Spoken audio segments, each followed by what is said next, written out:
আন্তৰিক স্বাগতম জানাইছো ফেক্টৰিয়াৰ অন্য এটা ভিডিঅ লৈ এলপি ইউপিৰ যি 5550টা পোষ্টৰ শিক্ষক নিযুক্তি প্ৰক্ৰিয়া চলি আছে ইয়াতে আপুনি অংশগ্ৰহণ কৰিছেনে যদি আপোনাৰ নামটো প্ৰথম প্ৰভিজনৰ মেৰিট লিষ্টত আহিছে বা আপুনি আশা কৰি আছে যে আপোনাৰ নামটো সেকেন্ড প্ৰভিজনৰ মেৰিট লিষ্ট বা ফাইনাল মেৰিট লিষ্টত আহিব গোটেইখিনি বস্তু আজি এই ভিডিঅটোৰ জৰিয়তে সম্পূৰ্ণকৈ আলোচনা কৰিম আপোনালোকে ইতিমধ্যে জানে যে আপোনালোকৰ এই 5550টা পোষ্টৰ যি শিক্ষক নিযুক্তি প্ৰক্ৰিয়া চলি আছে ইয়াৰে আপোনালোকৰ চৰকাৰে বিভিন্ন টাইমত বিভিন্ন প্ৰতিশ্ৰুতি দিছে এনআইএছৰ কেণ্ডিডেট সকলেতো আপোনালোকৰ এই 5550টা পোষ্টৰ নিযুক্তি আৰম্ভ হোৱাৰ সময়ৰ পৰা এনেকেই পিছত লাগি আছে যে আপোনালোকৰ এটাৰ পিছত এটা কেছ কৰিছে আৰু সেই কেছটো সমাপ্ত হোৱাৰ লগে লগে আৰু এটা কেছ কৰিছে আপোনালোকে ইতিমধ্যে গম পাই যে ৰিসেন্টলি যেটো কেছ শেষ হ'ল সেই কেছটো শেষ হোৱাৰ লগে লগে তেওঁলোকে আপিল কৰি দিলে আৰু ষ্টে কৰাৰ বাবে চেষ্টা কৰি আছে তো আপোনালোকৰ ষ্টে হ'ব নেকি গোটেইখিনি বস্তু এনআইএছৰ কেণ্ডিডেট সকলে একদম এলপি ইউপিৰ 5550টা পোষ্টৰ লগত আপোনালোকে বিটিআৰৰ যি এলপি ইউপিৰ 1000 পোষ্ট আছিল এই পোষ্টটো ধ্বংস কৰি দিলে কেতিয়া মেৰিট লিষ্ট দিব ইয়াৰ কোনো সম্ভাৱনা নাই দিবলগীয়া মেৰিট লিষ্টটো দিব নোৱাৰিলে মাত্ৰ এনআইএছৰ কাৰণে লগতে আপোনালোকৰ এই যি এনআইএছৰ কেণ্ডিডেট সকলে 5550টা পোষ্টৰ পিছত এনেকে লাগি আছে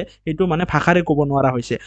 লগতে আপোনালোকৰ যোগ্য কেণ্ডিডেট সকলে হাবাতৰি খাইছে যে আপোনালোকৰ ডাইৰেক্ট ফাইনাল মেৰিট লিষ্ট আহিব আপোনালোকৰ দ্বিতীয়টো প্ৰভিজনাল মেৰিট লিষ্ট আহিব এই কথাটো স্পষ্ট কৰি মুখ্যমন্ত্ৰী ডাঙৰীয়া শিক্ষামন্ত্ৰী ডাঙৰীয়া তথা আপোনালোকৰ বিভাগীয় কৰ্তৃপক্ষৰ পৰা কোৱা নাই কিন্তু আপোনালোকে এটা কথা অনুমান স্পষ্টকৈ কৰিব পাৰে যেহেতু আপোনালোকৰ 10 ছেপ্টেম্বৰৰ পৰা আজিলৈকে সেকেন্ড প্ৰভিজনাল মেৰিট লিষ্ট ওলোৱা নাই তো আপোনালোকে যদি নৱেম্বৰ মাহত নিযুক্তি পত্ৰ বিতৰণ প্ৰক্ৰিয়া হয় আৰু সেই প্ৰক্ৰিয়াত যদি এলপি ইউপিৰ 5500 কেণ্ডিডেট সকলে অংশগ্ৰহণ কৰিব লাগে তেতিয়া হলে আপোনালোকৰ ডাইৰেক্ট ফাইনাল মেৰিট লিষ্ট অহাটোৱে খাটাং তো লগতে আপোনালোকৰ ওভাৰলেপিংৰ সমস্যাৰ ওপৰত যেটো শিক্ষামন্ত্ৰী ডাঙৰীয়াই যোৱাকালি কৈছে যে আপোনালোকে জানে জিটি আৰু পিজিটি ৰিজাল্টৰ পিছতে উদ্য প্ৰক্ৰিয়াটো ভালকৈ চলি আছিল কিন্তু এতিয়া 800 মান কেণ্ডিডেট কমি আহিব নিচৰ পৰা আপোনালোকৰ তলৰ পৰা 800 মান কেণ্ডিডেট 5500 পোষ্টত সোমাব বুলি শিক্ষামন্ত্ৰী ডাঙৰীয়াই স্পষ্ট কৰি যোৱাকালি কথাটো কৈছে তো আপোনালোকক শিক্ষামন্ত্ৰী ডাঙৰীয়াই যেনেকৈ প্ৰতিশ্ৰুতি দি আহিছিল আপোনালোকৰ উইদিন 25 অক্টোবৰত আহিব যোৱাকালি অৰ্থাৎ আপোনালোকৰ মুখ্যমন্ত্ৰী ডাঙৰীয়াই সংবাদ মাধ্যমৰ আগত স্পষ্ট কৰি এই কথাটো উল্লেখ কৰিছে যে আপোনালোকৰ প্ৰাথমিক শিক্ষাৰ যেটো ফাইনাল মেৰিট লিষ্ট এইটো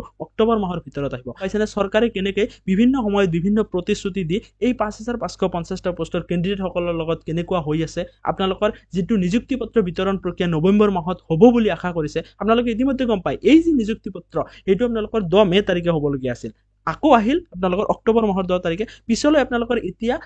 অক্টোবৰ মাহৰ 25 আৰু 26 তাৰিখে হোৱাৰ কথা আছিল সেই সময় পাৰ হৈ এতিয়া আপোনালোকৰ নৱেম্বৰ মাহলৈকে গৈছে নৱেম্বৰ মাহৰ কোনটো ডেটত আপোনালোকৰ এপইন্টমেন্ট দিয়া হ'ব সেই কথাটো স্পষ্টকৈ মুখ্যমন্ত্ৰী ডাঙৰীয়াই কোৱা নাই ডেট মেনশন কৰা নাই আপোনালোকে ইতিমধ্যে গম পায় আগন্তুক যেটো বিধানসভা ইলেকশন হ'বলগীয়া আছে আপোনালোকৰ 26 তাৰ কাৰণে আপোনালোকৰ এই যি নিযুক্তি পত্ৰ বিতৰণ প্ৰক্ৰিয়া হে আপোনালোকৰ লেহেমিয়া কৰি ডিসেম্বৰ মাহলৈকেও যায় নেকি এই কথাটো এতিয়ালৈকে স্পষ্ট নহয় লগতে আমাৰ যি মূল কথা এলপি ইউপিৰ 5550টা পোষ্টৰ কেণ্ডিডেট সকলৰ বাবে যিমান হাবাতৰিত ভুগিবলগীয়া হৈছে আপোনালোকৰ ডাইৰেক্ট ফাইনাল মেৰিট লিষ্ট অহাৰ সম্ভাৱনা আছে সেকেন্ড মেৰিট লিষ্ট আপোনালোকৰ যেহেতু সময় নাই নাহে লগতে আপোনালোকৰ ওভাৰলেপিংৰ যেটো সমস্যা আপোনালোকৰ 800 কেণ্ডিডেট কমি গলে আপোনালোকৰ কাটঅফৰ পৰিমাণ কিমান তললৈকে গুচি আহিব সেই কথাটো আপোনালোকে নিজে ধাৰণা কৰিব পাৰিছে লগতে উইদিন আপোনালোকৰ অক্টোবৰ মাহৰ ভিতৰত ফাইনাল মেৰিট লিষ্টটো যদি আহে তেতিয়া হলে ভাল হ'ব আৰু এনআইএছৰ কেণ্ডিডেটৰ যদি ষ্টে কৰিব বিচাৰি আছে এইটো হোৱাৰ যথেষ্ট সম্ভাৱনা কম আছে আপোনালোকে জানে এইটো অলৰেডি বহুত দিন হৈ গৈছে 2 বছৰ হলে আৰু লগতে আপোনালোকক এই কথাখিনি জনাবলৈ যত্ন কৰিলো যে আপোনালোকৰ গোটেইখিনি প্ৰসেছ এলপি ইউপিৰ 5550টা পোষ্টৰ